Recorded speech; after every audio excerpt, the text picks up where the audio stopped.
Winter running in Eastern Canada. That's the problem I'm trying to solve with the Nike Pegasus Trail 4 Gore Tex. This is my review of that shoe. Man, what a shoe, what a shoe, what a shoe. And yes, that's a little bit of a spoiler, but today we are going to be talking about the Nike Pegasus Trail 4 Gore Tex. Hi everybody and welcome to today's video. My name is Matt and this is What Matters to Matt. And on today's video, I do want to talk about the Nike Pegasus Trail 4 Gore Tex. I'm going to go over like I do in a lot of my shoes, just going to let you know exactly why I bought this shoe. Don't have a lot of shoe companies throwing shoe deals at me, so when I go out and buy a shoe, I do have to do my research, usually look at a couple of different reviews out there and make sure that I'm trying to spend my money where appropriately. Nike did not send me this shoe. I definitely had to purchase this with my own money. But then we're going to go just through the upper, the midsole, then the outsole. I'm going to let you know whether I felt like this shoe was worth my hard-earned cash. All right, so I want to say right off the bat, if you're somebody who lives in a spot where you get lots of snow and ice and slush like we do here in Eastern Canada, you don't necessarily have to go out and buy a Gore Tex shoe or a trail shoe. You can usually get away with just a standard running shoe. Last winter, I actually, and it's back there on the shelf somewhere, I actually ran most of my winter training miles. I did a marathon last spring as well. I ran most of those miles with the Saucony Triumph 19, and that shoe got me through most of those miles. I think I only succumbed to being on the treadmill just a handful of times, not very often. So you don't necessarily need a winterized shoe, but I did want to try it this year, and this is the first time that I've actually gotten a Gore Tex running shoe, and I also wanted something that had a little bit more grip on the bottom to get me through some of those miles. So that is basically where the Nike Pegasus Trail 4 Gore Tex is fitting into my shoe rotation. I was looking for something that would log those daily miles and maybe the occasional long run through the winter months while I was dealing with all the snow and ice and slush on the roads. Okay, so now we get to dive into talking about the different parts of this shoe, starting with the upper. And as it is very obvious in the name, but also stamped right here in huge letters across the inside of the shoe, it is Gore Tex, which means that it is for the most part waterproof, but we'll get to that in just a sec. Back here on the back of this shoe, you will see this little bit of a, is it a fake gator or a faux gator? But anyways, this part right here, now it doesn't fit snug to my ankle, so there is potential to get a little bit of water, a little bit of snow in there.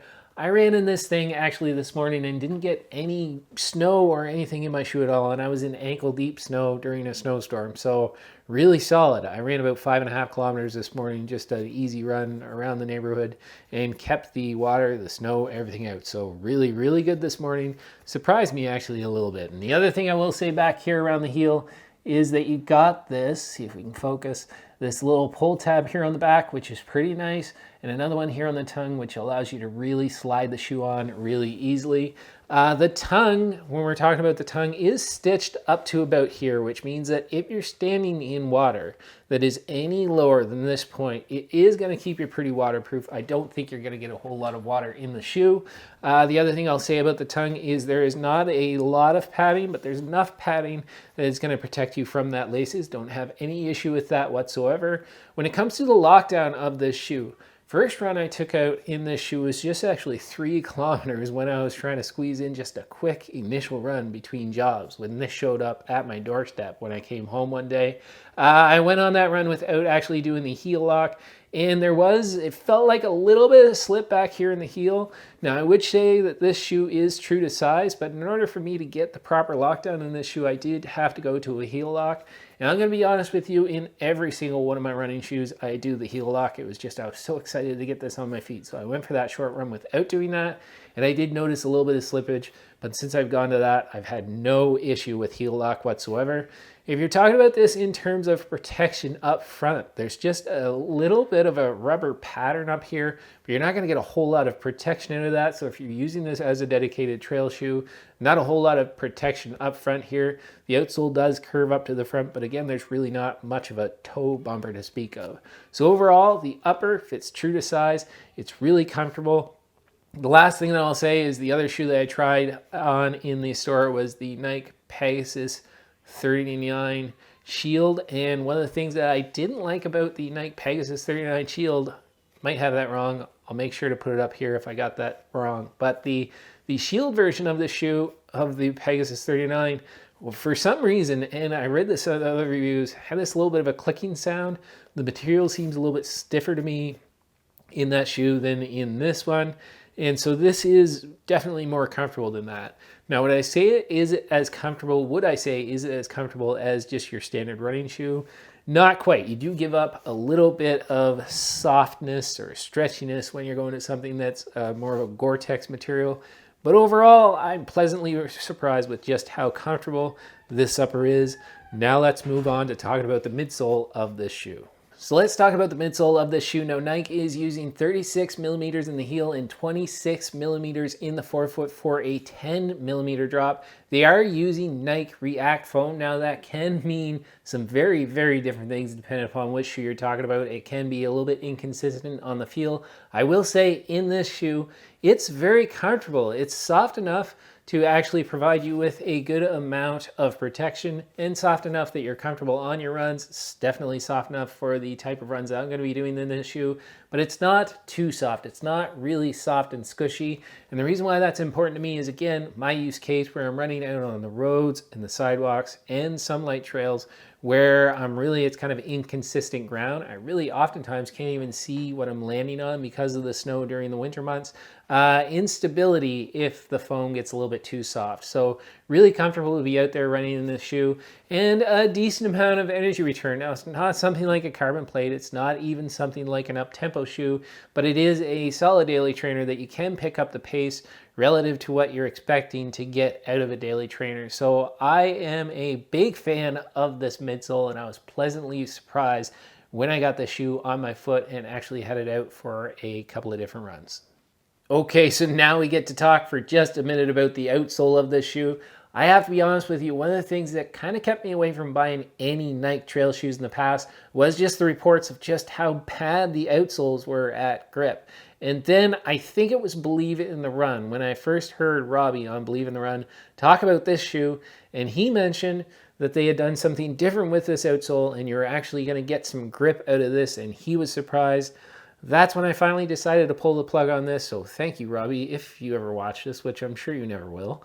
But if you ever watch this, thank you for letting me know that finally Nike seems to have done something right with the outsole. And I have to agree in terms of this working quite well. I've had this on quite a bit of ice, quite a bit of snow, and even on some sidewalk and some road and some wet conditions. And in every single case, it's worked pretty well relative to what you'd expect out of something with this depth of lugs. Now, over the weekend, one of the runs I did, and again, last video, I'll put it up there again, but the Odell Obliteration, that was a run through a local park, and we had quite a bit of snow. So one of the things that I think would have done a little bit better this weekend was if I had a little bit more aggressive lugs, a little bit deeper to run through the snow, all the snow that we had on those trails.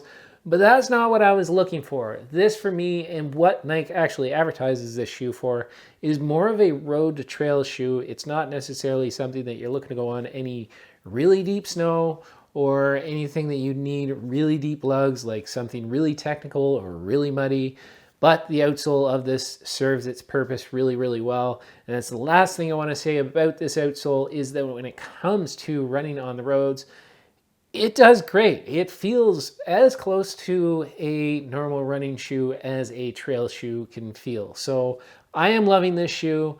I am probably going to log a ton of miles in this. I'd have to say, when it comes down to whether I think the Nike Pegasus Trail 4 Gore Tex was worth my hard-earned money, you probably already know. Definitely was. I am really impressed with this shoe. Gonna get a lot more miles in it this winter, and probably even use it in the summer whenever we have any of those rainy days, maybe even some dry days. I'm loving it that much. Once again, guys, my name is Matt, and this is What Matters to Matt. If you haven't had the chance to subscribe to my channel and you think you're gonna like some of my content, please hit that subscribe button, hit that bell notification down below, and put a comment in the comment section down below. What is the shoe that helps you get through all those winter miles if you live in a place like I do here in Eastern Canada? That's it, guys. My name is Matt. This is What Matters to Matt, and what matters to me most is my family. I'll see you guys in the next video. Step 1, wake up early, gonna rise with the sun. Step 2, get some good, some food in you.